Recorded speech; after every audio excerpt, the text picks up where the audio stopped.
এলো মাহে রমজান, এলো রমজান, আল্লাহ তাআলার যে করুণা মহান, আল্লাহ তাআলার যে করুণা মহান। এলো মাহে রমজান, এলো রমজান।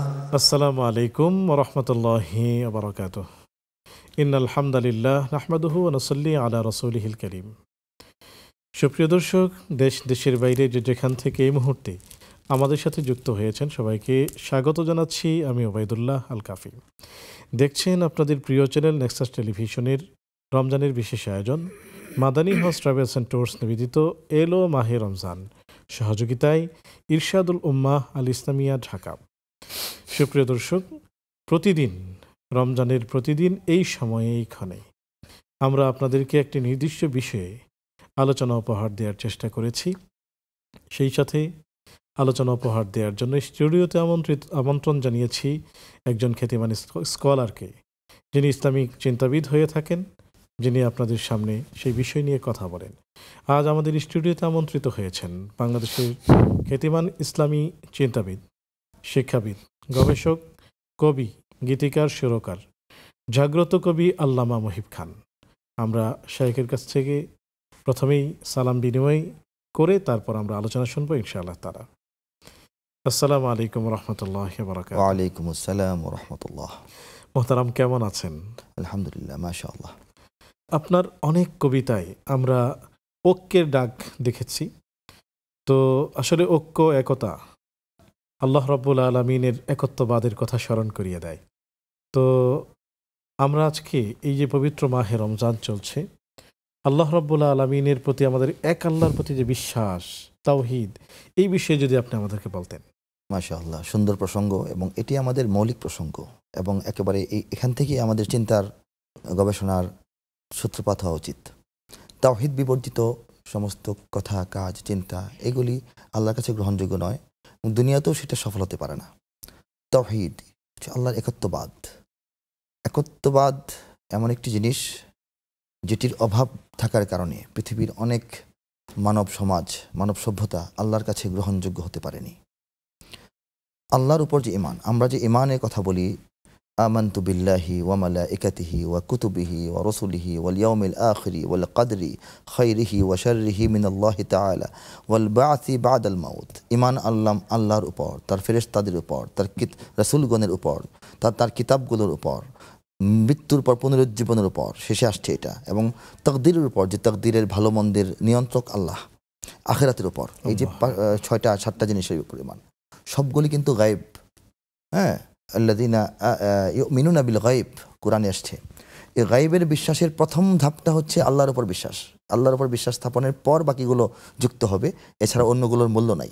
সেই আল্লাহর উপর যে বিশ্বাস, সেই আল্লাহর উপর বিশ্বাসের বিষয়টি আল্লাহর কাছে গুরুত্বপূর্ণ। আমাদের জন্য এটা অনুধাবন করার এবং চর্চায় নিয়ে আসার ব্যাপার। আল্লাহর উপর যে বিশ্বাস স্থাপন করা, এটা 3টি ধাপে বিভক্ত। আমি সেই ধাপগুলো বললে তাওহীদের বিষয়টা একটু স্পষ্ট হবে ইনশাআল্লাহ। প্রথম ধাপটি হচ্ছে যে আল্লাহর রুবুবিয়াতের উপর বিশ্বাস করা। আল্লাহ যে রব, রবের অর্থ আমরা প্রভু অথবা প্রতিপালক দিয়ে চালাই বাংলা ভাষায়। আসলে কোরআনের অনুবাদ, এমনকি কোনো একটি ভাষার অন্য একটি অনুবাদ অন্য ভাষায় পূর্ণাঙ্গভাবে হয় না সাধারণত, সব শব্দের অর্থ পাওয়া যায় না। ঠিক। রব অর্থ শুধু প্রভু না, রব অর্থ শুধু প্রতিপালক না, রব অর্থ যিনি সৃষ্টি করেছেন, যিনি প্রতিপালন করছেন, যিনি ভাগ্য নির্ধারণ করেছেন, যিনি রিজিক দিচ্ছেন, দিয়ে ছেড়ে দিচ্ছেন না, এটাকে নিয়ন্ত্রণ করছেন, এটাকে তিনি বন্টন করছেন এবং সেটার হিসাব যিনি আবার গ্রহণ করবেন, টোটাল বিষয়গুলি যিনি ম্যানেজমেন্ট যিনি করছেন, তিনি হচ্ছেন রব। সুবহানাল্লাহ, আল্লাহু আকবার। সেই আল্লাহর রুবুবিয়তের বিষয়ে বিশ্বের যারা ধার্মিক, নাস্তিক নয়, আস্তিক যত ধর্মাবলম্বী আছে, সবাই মোটামুটি আল্লাহকে রব হিসেবে বিশ্বাস করে। এর প্রমাণ হচ্ছে যে রাসূলের যুগে Abu Jahl, Abu Lahab, Utba, শাইবা, Umayya বিন খালফ, কাফিরদের যারা সর্দার এবং টোটাল কুরাইশ বংশের যারা কাফিররা ছিল, মক্কার যারা কাফিররা ছিল, তারা কিন্তু কাবা ঘরকে আল্লাহর ঘর বলতো। অর্থাৎ প্রতীয়মান হয় তারা আল্লাহকে চিনতো, জানতো এবং আল্লাহকে মানতো, আল্লাহর ঘর বলতো। এমনকি বদর যুদ্ধের দিন, যেদিন আবু জাহেল তার বাহিনী নিয়ে যাচ্ছে রাসূলের বিরুদ্ধে যুদ্ধ করার জন্য, নাউজুবিল্লাহ, অথচ সে কাবার গিলাফ ধরে আল্লাহর কাছে দোয়া করছে, হে আল্লাহ, সত্যের উপর যে দল আছে সেই দলকে আপনি সফল করুন। তার দোয়া কবুল হয়েছিল। সত্যের উপর যে দল ছিল সেই দলই বিজয় হয়েছিল, বদরে আমাদের বিজয় হয়েছিল। আল্লাহ কিন্তু সে কিন্তু আল্লাহর কাছে চেয়েছিল, আল্লাহকে কাফেররাও রব হিসেবে মানত। ঠিক। তাহলে তাদের সঙ্গে তাওহিদবাদী যারা, একত্ববাদী, তাদের পার্থক্যটা কোথায়? পার্থক্যটা দ্বিতীয় ধাপ দেখতে হবে। দ্বিতীয় ধাপ হচ্ছে আল্লাহকে ইলাহ হিসেবে বিশ্বাস করা, যে তিনি তো আমাদের রব এবং তিনি হচ্ছেন উপাস্য, উপাসনার যোগ্য, ইবাদত তার করতে হবে। ইবাদত যে আল্লাহর করতে হবে এটা খ্রিস্টানরাও জানে, ইহুদিরাও জানে, এবং মুশরিকদের অনেক অংশ জানে, এবং মক্কার মুশরিকরাও জানতো। এখনও একটা অংশ মুশরিক এটা জানে, এবং এটা আমরা তো জানি অবশ্যই। অবশ্যই আল্লাহর ইবাদত করতে হবে, এটা তারা জানতো। দেখেন হযরত বিলাল রাদিয়াল্লাহু তাআলা আনহু, রাদিয়াল্লাহু আনহু, যখন তাকে অত্যাচার নির্যাতনের শেষ সীমায় পৌঁছে দেওয়া হলো, তখন তিনি মুখে উচ্চারণ করছিলেন আহাদ আহাদ। কেন করছিলেন? কারণ আশহাদু আল্লা ইলাহা ইল্লাল্লাহ ও আশহাদু আন্না মুহাম্মাদুর রাসূলুল্লাহ, এই পূর্ণ কালিমাটা তিনি উচ্চারণ করে আসছিলেন। কিন্তু যখন অত্যাচারের নির্মমতা বেড়ে গেল, তখন তিনি আর সহ্য করতে পারছিলেন না, এবং কাফেররা জঘন্যতর যে অপরাধটা করেছিল, তার জবান থেকে কালিমার আওয়াজটা বন্ধ করার জন্য তার জিহ্বা মোবারকের নিচে একটি জ্বলন্ত কয়লার অঙ্গার রেখে দিয়েছিল, নাউজুবিল্লাহ। যে জন্য তিনি অনেকটা প্যারালাইজড হয়ে গেছিল তার জিহ্বাটা, তিনি পূর্ণ কালিমা উচ্চারণ করতে পারছিলেন না, উচ্চারণ করছিলেন আহাদ আহাদ আহাদ। এখানে একটি প্রশ্ন জাগা উচিত, যারা চিন্তক তারা সেভাবে চিন্তা করেন। তিনি যেহেতু আহাদ শব্দটি উচ্চারণ করতে পারছিলেন, তাহলে আল্লাহ শব্দটি উচ্চারণ করছিলেন না কেন? এটার দৈর্ঘ্যপ্রস্থ সমান, 3 হরফের শব্দ। ছোট করে আল্লাহ আল্লাহ বললেও তো তিনি পারতেন, কেন করেননি?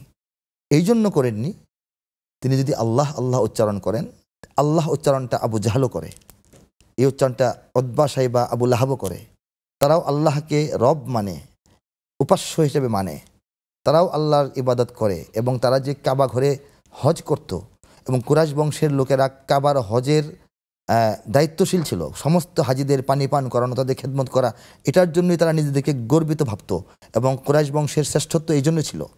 তারা আল্লাহকে জানতো, মানতো, আল্লাহর ঘর জেনেই এটার তোয়াফ করত। তাহলে আমাদের সঙ্গে পার্থক্যটা কোথায়?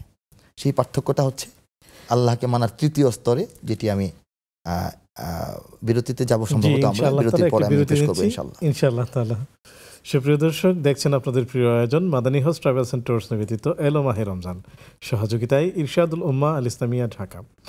অনুষ্ঠানের এই পর্যায়ে নিচ্ছি ছোট্ট একটি বিজ্ঞাপন বিরতি, ফিরছি একটু পর, আমাদের সাথেই থাকুন। আল্লাহ তাআলার যে করুণা মহান, এলো মাহে রমজান, এলো রমজান। আসসালামু আলাইকুম ওয়া রাহমাতুল্লাহি ওয়া বারাকাতুহু। সুপ্রিয় দর্শক, বিরতির পর সাদর আমন্ত্রণ জানাচ্ছি আপনাদের প্রিয় আয়োজন Madani house travels and tours নিবেদিত এলো মাহে রমজানের সহযোগিতায় ইরশাদুল উম্মাহ আল ইসলামিয়া ঢাকা। আলোচনা করছেন জাগ্রত কবি আল্লামা মুহিব খান, সাথে আছি আমি ওবায়দুল্লাহ আল কাফি। চলুন আমরা মোহতারামের কাছেই যাচ্ছি। বলছিলাম হযরত বিলাল রাদিয়াল্লাহু তাআলা আনহুর কথা। তিনি আহাদ আহাদ উচ্চারণ করছিলেন কেন, আল্লাহ আল্লাহ না বলে? এর একটা বাহ্যিক কারণ, বৈজ্ঞানিক কারণ, যৌক্তিক কারণ, ফিজিক্যাল কারণটা হচ্ছে তার জিহ্বা অচল ছিল। তিনি আল্লাহ শব্দটা উচ্চারণ করার জন্য জিহ্বাকে যেভাবে উপরের মুখের তালুর দিকে চাপ দিয়ে উচ্চারণ করতে হয় আল্লাহ, এটা হয়তো তার পক্ষে সম্ভব ছিল না। তিনি একটু তরলভাবে আহাদ আহাদ বলতে স্বাচ্ছন্দ্য বোধ করছিলেন। এটা হচ্ছে বাহ্যিক কারণ, কিন্তু এর যে অন্তর্নিহিত গূঢ় রহস্যপূর্ণ কারণ আছে, এর যে একটি তাত্ত্বিক বিশ্লেষণ আছে, দার্শনিক ব্যাখ্যা আছে, এবং আধ্যাত্মিক একটা বিষয় আছে, সেটি আমি পেশ করার চেষ্টা করছি।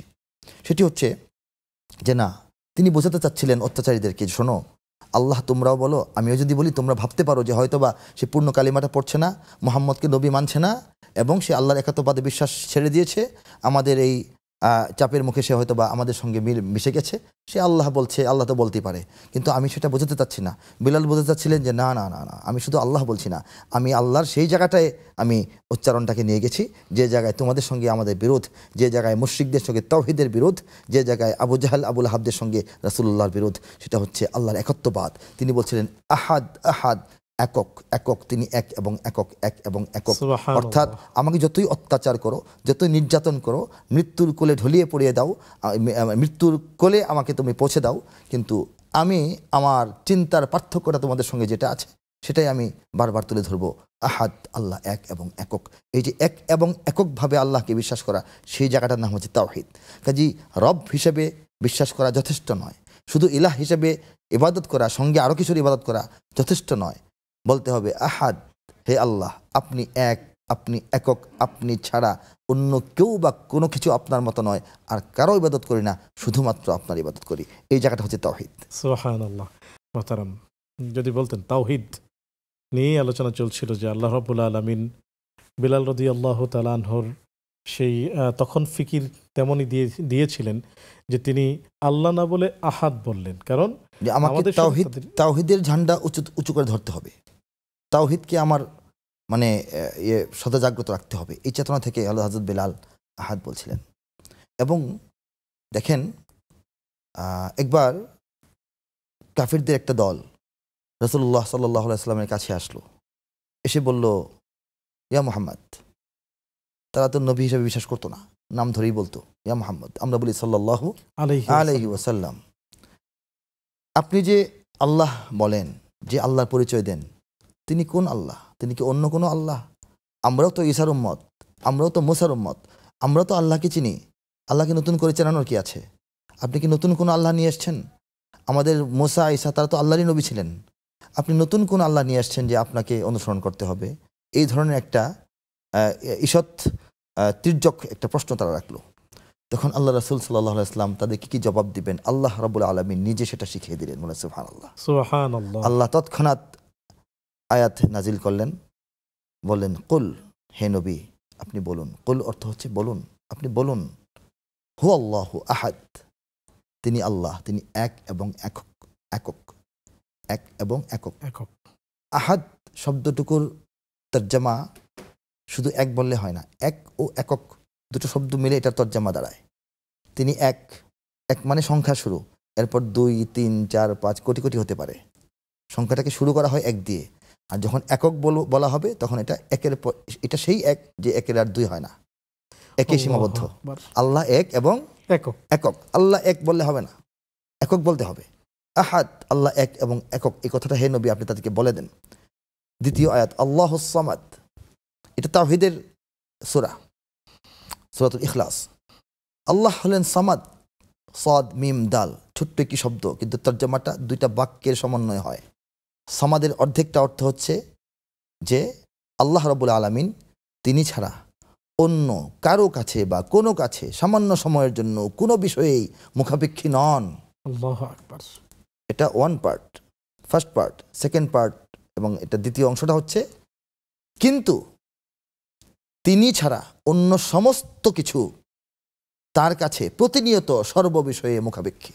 সুবহানাল্লাহ। যিনি এমন তিনি সামাদ।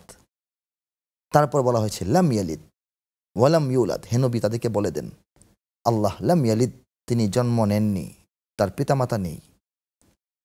ওয়ালাম ইউলাদ, লাম ইয়ালিদ, তিনি জন্ম দেননি, তিনি কারো পিতামাতা নন, তার কোনো সন্তান সন্ততি বংশধর নাই। ওয়ালাম ইউলাদ, এবং তিনি জন্মগ্রহণও করেননি, তার কোনো পিতামাতা নেই, তিনি কোনো বংশের সদস্য নন। আল্লাহু আকবার। শেষ কথা আল্লাহ বলছেন অনেকটা বিরক্তির ভাব নিয়েই, যে হে নবী এদের সঙ্গে এত কথা বলার প্রয়োজনই নেই আপনার, ওরা বিশ্বাস করবে না, ওরা পেঁচাবে, আপনি এক কথায় ওদেরকে বিদায় করেন। শেষ কথাটা হচ্ছে ওয়ালাম ইয়াকুল্লাহু কুফুয়ান আহাদ, এক কথা, শেষ কথা তোমরা বুঝে নাও, কোনো বিষয়ে, কোনো কারণে, কোনোভাবে, কোনো পর্যায়ে, কোনোভাবেই কেউ বা কোনো কিছু তার মতো নয়, আল্লাহু আকবার। কোনো দিক থেকে কেউ তার মতো, তার সমতুল্য নয়। ব্যাস, তার মতো কেউ হতে পারে না, তার কুফু, তার বরাবর, তার সাদৃশ্যপূর্ণ আর কেউ হতে পারে না, কিছু হতে পারে না। এটা হচ্ছে তাওহীদের সংক্ষিপ্ত বিশদ ব্যাখ্যা।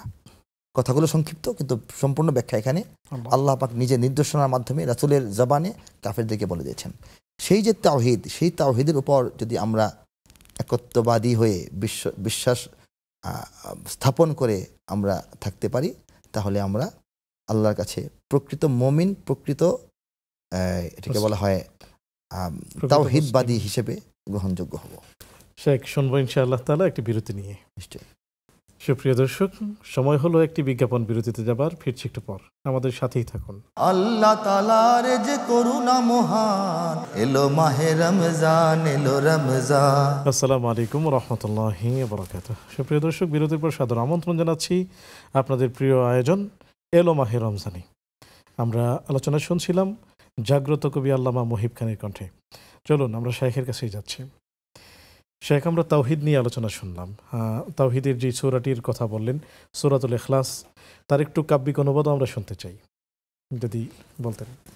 জি নিশ্চয়ই। আমার রচিত আল কোরআনের কাব্যানুবাদে পূর্ণাঙ্গ কোরআনের অনুবাদ রয়েছে, সূরাতুল ইখলাসের অনুবাদ তো রয়েছেই, আমি সেটুকু আপনাদেরকে শোনাচ্ছি। আউযু বিল্লাহি মিনাশ শাইতানির রাজিম, বিসমিল্লাহির রহমানির রহিম। বিতাড়িত শয়তান থেকে চাই আল্লাহর আশ্রয়, আল্লাহর নামে যিনি দয়াবান পরম করুণাময়। আল্লাহু আকবার।